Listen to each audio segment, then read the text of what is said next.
Hi, M&B എഞ്ചിനീയറിംഗിന്റെ Q2 റിസൾട്ടിലേക്കാണ് നമ്മൾ സംസാരിക്കാൻ പോകുന്നത്. നമ്മൾ ഇവരുടെ കൂട്ടത്തിലുള്ള മറ്റ് രണ്ട് കമ്പനികളുടെ ബിസിനസ് അനാലിസിസും M&Bയുടെ ബിസിനസ് അനാലിസിസും Q1 റിസൾട്ട് അനാലിസിസും ഒക്കെ നമ്മൾ ചെയ്തിരുന്നു നേരത്തെ ഈ ചാനലിൽ തന്നെ. കഴിഞ്ഞ 2 ആഴ്ച മുമ്പാണ് നമ്മൾ M&Bയുടെ ബിസിനസ് അനാലിസിസ് ചെയ്തിരുന്നത്. ആ സമയത്ത് നമുക്ക് Q1 റിസൾട്ട് മാത്രമേ അവൈലബിൾ ആയിരുന്നുള്ളൂ. സോ ഇപ്പോൾ Q2 റിസൾട്ട് വന്നപ്പോഴത്തേക്ക് അവരുടെ റവന്യൂ ഗ്രോത്ത് എന്ന് പറഞ്ഞാൽ 49%, അതേപോലെ പ്രോഫിറ്റ് ഗ്രോത്ത് എന്ന് പറയുന്നത് 70% ആണ്. അത് കഴിഞ്ഞ Q2 ഇവർക്കൊരു വൺ ഓഫ് ഇൻകം ഉണ്ടായിരുന്നു. അത് അവർ ഒഴിവാക്കി അഡ്ജസ്റ്റ് ചെയ്തതിന് ശേഷമാണ് ഇപ്പോൾ പ്രോഫിറ്റ് ഗ്രോത്ത് എന്ന് പറഞ്ഞാൽ 70% എന്ന് പറയുന്നത്. അതേപോലെ ഇവരുടെ എബിറ്റ മാർജിൻ എന്ന് പറഞ്ഞപ്പോൾ 12% ആണ്. അതേപോലെ പ്രോഫിറ്റ് മാർജിൻ എന്ന് പറയുന്നത് 7.23% ആണ്. M&B എന്ന് പറയുന്ന ഒരു PB സെക്ടറുള്ള കമ്പനിയാണ്. PB നമ്മൾ ഓൾറെഡി ഇവരുടെ ബിസിനസിനെ പറ്റിയൊക്കെ മൊത്തത്തിൽ ഡീറ്റെയിൽ ആയിട്ട് വീഡിയോ ചെയ്തിരുന്നു. സോ താല്പര്യമുള്ളവർക്ക് അത് കാണാം. നമ്മൾ ജസ്റ്റ് ഒന്ന് ബ്രീഫായിട്ട് പറഞ്ഞാൽ ഇവർ PBയിലാണ്, പ്രീ എഞ്ചിനീയർഡ് ബിൽഡിംഗ് സെക്ടറിലാണ് ഇവർ വർക്ക് ചെയ്തുകൊണ്ടിരിക്കുന്നത്. ഇവർക്ക് 2 വിങ് ആണുള്ളത്, ഒന്ന് ഫീനിക്സും ഒന്ന് പ്രോഫ്ലെക്സും. ഫീനിക്സ് എന്ന് പറഞ്ഞാൽ PB സെക്ടറിന് PB ആയിട്ട് 10K ബിസിനസ് ആയിട്ട് വർക്ക് ചെയ്യുന്ന ഒരു കമ്പനിയാണ്. അതേപോലെ പ്രോഫ്ലെക്സ് എന്ന് പറഞ്ഞാൽ അവരവിടെ റൂഫിംഗ് സൊല്യൂഷൻ ആണ് പ്രൊവൈഡ് ചെയ്യുന്നത്. സെൽഫ് സപ്പോർട്ടിംഗ് റൂഫ്സ് ആണ് പ്രോഫ്ലെക്സിൽ അവർ ചെയ്യുന്നത്. അതേപോലെ PBയിൽ ഇവർക്ക് നോക്കിയാൽ 2 കമ്പനികളാണ്, 2 മാനുഫാക്ചറിങ് യൂണിറ്റ്സ് ആണ് ഇവർക്കുള്ളത്. ഒന്ന് സാനന്ദിലും അതേപോലെ രണ്ടാമത്തത് ചെന്നൈയിലും. അതിൽ സാനന്ദിൽ ബ്രൗൺ ഫീൽഡ് ക്യാപെക്സ് നടന്നുകൊണ്ടിരിക്കുകയാണ്. സോ അത് അടുത്ത Q1 കംപ്ലീഷൻ ആവുമെന്നാണ് പറഞ്ഞിരിക്കുന്നത്. അതിപ്പോൾ ഓൾറെഡി കറക്റ്റ് ട്രാക്കിലാണ് പോകുന്നതെന്നാണ് മാനേജ്മെന്റ് പറയുന്നത്. അതേപോലെ ഈ സാനന്ദിൽ നിന്ന് വരുന്ന പ്രോഡക്റ്റ് ഇവർ കൂടുതലും എക്സ്പോർട്ട് ആണ് ചെയ്യുന്നത്. ഇവർക്ക് US കാനഡയിലേക്കും ഇവർ മെയിനായിട്ട് എക്സ്പോർട്ട് ചെയ്യുന്നത്. അതിനകത്ത് US ആണ് അവരുടെ മെയിൻ മാർക്കറ്റ് എന്ന് പറയുന്നത്. സോ കഴിഞ്ഞ ക്വാർട്ടറിൽ ഇവർ ഏകദേശം 3-4 കോടി രൂപയായിരുന്നു എക്സ്പോർട്ട് ചെയ്തിരുന്നെങ്കിൽ ഈ ക്വാർട്ടറിൽ അവർ ഏകദേശം 54 കോടി രൂപയോളം എക്സ്പോർട്ട് ചെയ്തിരുന്നു. ടോട്ടൽ QH1 എക്സ്പോർട്ട് എന്ന് പറയുന്നത് ഏകദേശം 55-56 ക്രോസ് ആണ് എക്സ്പോർട്ട് ചെയ്തിരിക്കുന്നത്. സോ കഴിഞ്ഞ ക്വാർട്ടറിൽ നമ്മൾ അവരുടെ കഴിഞ്ഞ ക്വാർട്ടർ റിസൾട്ട് സംസാരിച്ച് പറഞ്ഞിരുന്നു. ഏകദേശം അവർ കഴിഞ്ഞ വർഷം 65 കോടിയാണ് എക്സ്പോർട്ട് ചെയ്തിരുന്നെങ്കിൽ അതിന്റെ 3 ടൈംസ് ആണ് ഈ പ്രാവശ്യം ടാർഗറ്റ് ചെയ്യുന്നതെന്ന്, അതായത് ഏകദേശം 200 കോടി രൂപയാണ്. പക്ഷേ ഇത്തവണ മാനേജ്മെന്റ് പറഞ്ഞിരുന്നത് 160 കോടിയാണ് അവർ എക്സ്പോർട്ട് ചെയ്യുന്നത് ഈ വർഷം, ഈ ഫിനാൻഷ്യൽ ഇയർ അവർ ടാർഗറ്റ് ചെയ്യുന്നതെന്നാണ്. സോ അങ്ങനെ വെച്ച് നോക്കുമ്പോൾ ഏകദേശം ഇപ്പോൾ 56 കോടി രൂപയോളം H1 കംപ്ലീറ്റ് ചെയ്തിട്ടുണ്ട്. H2 ഇവർക്ക് അതിനുള്ള ഓർഡർ ബുക്ക് ഇവരുടെ അവൈലബിൾ ആണ്.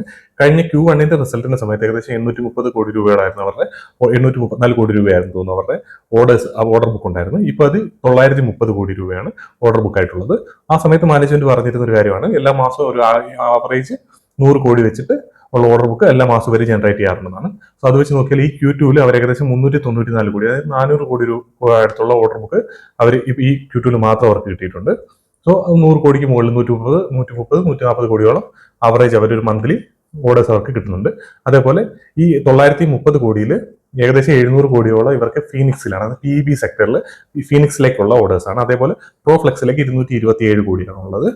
ഈ ഫീനിക്സിലേക്കുള്ള 703 കോടി രൂപയിൽ ഏകദേശം 122 കോടിയോളം എക്സ്പോർട്ട് ഓർഡേഴ്സ് ആണ്. എക്സ്പോർട്ട് ഓർഡറിന് മാർജിൻ കൂടുതലാണ്, അതിന്റെ കൂടുതൽ പറയുകയാണ്.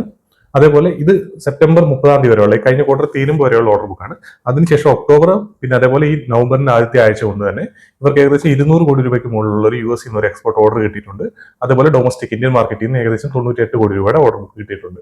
അതായത് കഴിഞ്ഞ ഒരു മാസത്തിൽ തന്നെ അവർ ഏകദേശം 300 കോടി രൂപയുടെ പുതിയ ഓർഡേഴ്സ് കൂടെ കമ്പനിക്ക് കിട്ടിയിട്ടുണ്ട്. സോ അങ്ങനെ നോക്കുമ്പോൾ ഏകദേശം 1230 കോടിയോളം ഇപ്പോൾ അവരുടെ കയ്യിലിരിക്കുന്ന ഓർഡർ ബുക്ക് എന്ന് പറയുന്നത്. സോ ഓർഡർ നോർമലി കംപ്ലീറ്റ് ചെയ്യാൻ പ്രോഫ്ലെക്സിൽ, അതായത് റൂഫിംഗ് സൊല്യൂഷൻസിൽ ഇവർക്ക് എടുക്കുന്ന ഏകദേശം 3-4 മാസമാണെങ്കിൽ PB സെക്ടറിൽ ഫീനിക്സിൽ എടുക്കുന്നത് അവർക്ക് 7-8 മാസമാണ്. ഇന്ത്യയിൽ ഡൊമസ്റ്റിക്കിൽ, അതായത് എക്സ്പോർട്ട് ആണെങ്കിൽ 8-9 മാസം എടുക്കാറുണ്ട്. സോ അതായത് ഈ ഫിനാൻഷ്യൽ ഇയറിലേക്കുള്ള അവരുടെ കപ്പാസിറ്റിക്ക് അനുസരിച്ചിട്ടുള്ള ഓർഡർ ബുക്ക് അവരുടെ കയ്യിലുണ്ട്. അതേപോലെ അവരുടെ കപ്പാസിറ്റി നോക്കിയാൽ തന്നെ ഈ ഫിനാൻഷ്യൽ ഇയറിൽ അവർക്ക് ടാർഗറ്റ് അത് 25% ആണ് റവന്യൂ ഗ്രോത്ത് പറഞ്ഞിരിക്കുന്നത്. സോ അത് അച്ചീവ് ചെയ്യാനുള്ള ക്യാപെക്സ് അവരുടെ ഓൾറെഡി അവർ ചെയ്തിട്ടുണ്ട്. അതേപോലെ പ്രോഫ്ലെക്സിന്റെ കാര്യം എടുത്ത് നോക്കിയാൽ പോലും പ്രോഫ്ലെക്സിന് ഏകദേശം 14 വെഹിക്കിൾസ് ആണ്. അതായത് ഞാൻ നേരത്തെ പറഞ്ഞിട്ടുണ്ടായിരുന്നു, ബോർവെല്ലിനൊക്കെ യൂസ് ചെയ്യുന്ന ടൈപ്പ് ഓഫ് വെഹിക്കിൾ, അതായത് മൊബൈൽ മാനുഫാക്ചറിങ് യൂണിറ്റ് ആണ് അവർക്കുള്ളത്. സോ അത് 14 അവർക്കുണ്ടായിരുന്നു. സോ അവർ ഈ ഫിനാൻഷ്യൽ ഇയറിൽ ഇപ്പോൾ അത് 3 കൂടി എക്സ്ട്രാ ഓർഡർ കൊടുത്തിട്ടുണ്ട്. അതിൽ ഒരെണ്ണം സെക്കൻഡ് ഹാൻഡ് ആണ്, അത് UAE നിന്നാണ്. അത് ഓൾറെഡി അവരുടെ കയ്യിൽ കിട്ടിയിട്ടുണ്ട്. അത് കമ്മീഷൻ ചെയ്യുന്ന ഈ ഡിസംബർ കമ്മീഷൻ ചെയ്യും. ഇപ്പോൾ ജനുവരി തൊട്ട് അതിൽ നിന്ന് റവന്യൂ ജനുവരി തൊട്ട് തന്നെ റവന്യൂ വന്നു കൊടുക്കാൻ തുടങ്ങും അതിലുണ്ട്. അതേപോലെ ബാക്കിയുള്ള 2 പുതിയതാണ്, പുതിയ മെഷീൻസ് ആണ്. അത് വരുന്നത് US നിന്നാണ്. അതിനുള്ള ഓർഡേഴ്സ് കൊടുത്തിട്ടുണ്ട്. അത് അടുത്ത Q1 കമ്പനിയുടെ കയ്യിൽ കിട്ടും. ആ സമയത്ത് കമ്മീഷൻ ചെയ്യുമെന്ന് പറഞ്ഞു അടുത്ത Q1 FY27.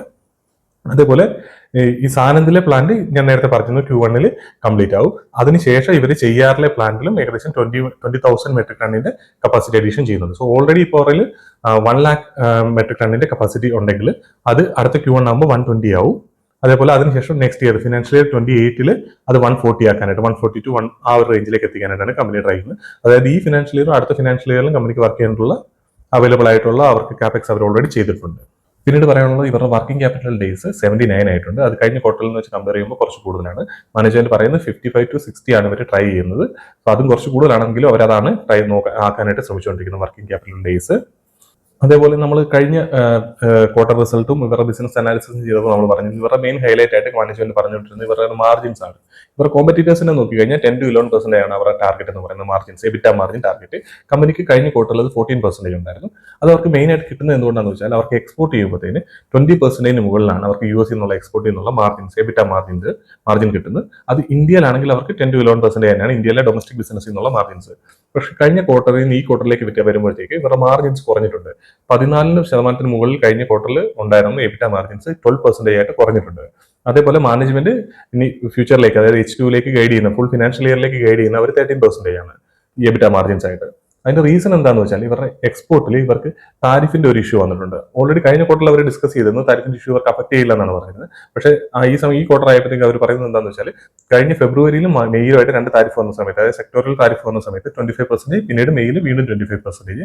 സോ ആ ഒരു സമയത്ത് അതിന് മുമ്പുള്ള ഓർഡേഴ്സിൽ ഇവർ കസ്റ്റമേഴ്സുമായിട്ട് നെഗോസിയേഷൻസ് നടന്നുകൊണ്ടിരിക്കുകയായിരുന്നു. സോ ആ താരിഫിന്റെ കസ്റ്റമേഴ്സിനെ കൊണ്ടിട്ട് ആ താരിഫ് പേ ചെയ്യാനായിട്ട്. പക്ഷേ കസ്റ്റമേഴ്സ് ഓർഡേഴ്സ് അതിന് മുമ്പ് വന്നതുകൊണ്ട് തന്നെ അവർ പേ ചെയ്തിട്ടില്ല. ഇവർ അതിനെ അഡ്ജസ്റ്റ് ചെയ്യേണ്ടതായിട്ട് വന്നിട്ടുണ്ട്. സോ ആ എമൗണ്ട് ഇവരുടെ റവന്യൂ എമൗണ്ട് അവർക്ക് പേ ചെയ്യേണ്ടതായിട്ട് വന്നിട്ടുണ്ട്. സോ അതുകൊണ്ട് തന്നെ ഇവർക്ക് ഏകദേശം 2.85 കോടി രൂപയുടെ താരിഫിൻ്റെതായിട്ടുള്ള രീതിയിൽ ഇവരുടെ എബിറ്റയിൽ കുറവ് വന്നിട്ടുണ്ട്. അതേപോലെ തന്നെ ഏകദേശം 2.15 കോടി രൂപയോളം ഇവർക്ക് പ്രോഫ്ലെക്സിൽ, അതായത് ഇവരുടെ റൂഫിംഗ് സൊല്യൂഷൻസിൽ ഇവർ റോ മെറ്റീരിയൽ ഇമ്പോർട്ടാണ് ചെയ്യുന്നത്. സോ അതിനകത്ത് രൂപയുടെ മൂല്യം കുറഞ്ഞതിൽ നിന്നിട്ട് ഏകദേശം 2.15 ലക്ഷം രൂപയുടെ നഷ്ടം അവർക്ക് വന്നിട്ടുണ്ട്.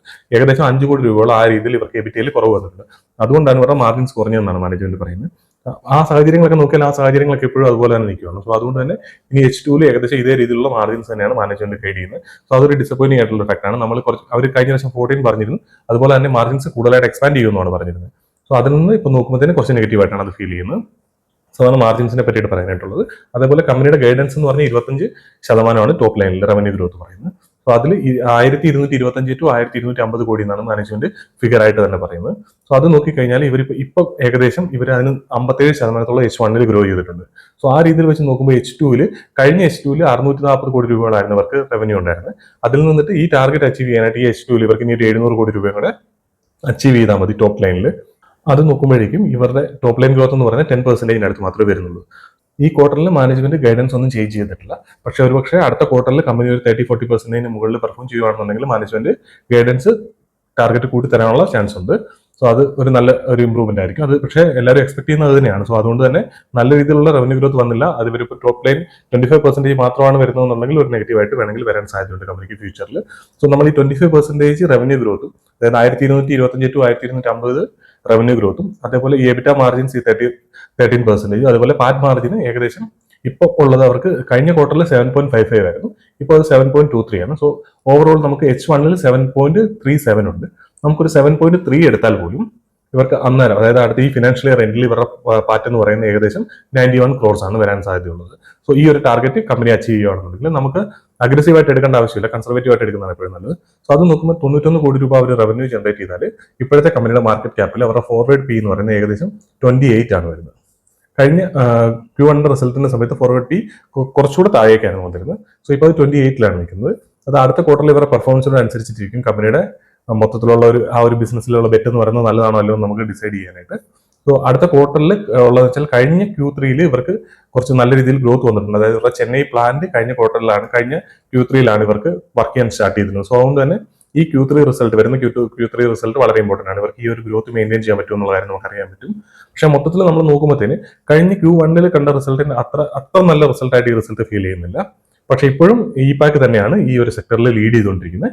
പിന്നെ ഇവരുടെ കൂടെയുള്ള ഇന്റർ ആർച്ചിന്റെ റിസൾട്ടും വന്നിട്ടുണ്ട്. സോ പറ്റിയാൽ അത് ഇന്നല്ലെങ്കിൽ നാളെ നമുക്ക് അതിന്റെ വീഡിയോ ചെയ്യാം. അതിനുശേഷം നമുക്ക് ഈ 3 കമ്പനിയോട് കമ്പയർ ചെയ്തതിന് ശേഷം ഏതാണ് ബെറ്റർ ഡീലും. പക്ഷെ എന്നിരുന്നാൽ പോലും ഇപ്പം തന്നെ നമുക്ക് ഡയറക്റ്റ് പറയാനുള്ള ഇപാക്ക് തന്നെയാണ് ഈ ഒരു സെക്ടറിൽ ലീഡ് ചെയ്തുകൊണ്ടിരിക്കുന്നത്. ഇന്റർ ആർച്ചിന്റെ റിസൾട്ട് വന്നിരിക്കുന്നത് നല്ലൊരു റിസൾട്ടാണ്. സോ അതും കൂടെ നമുക്ക് ഡിസ്കസ് ചെയ്തിട്ട് ഇത് 3 കൂടെ നമുക്ക് ലാസ്റ്റ് ഒന്ന് കമ്പയർ ചെയ്യുകയും ചെയ്യാം.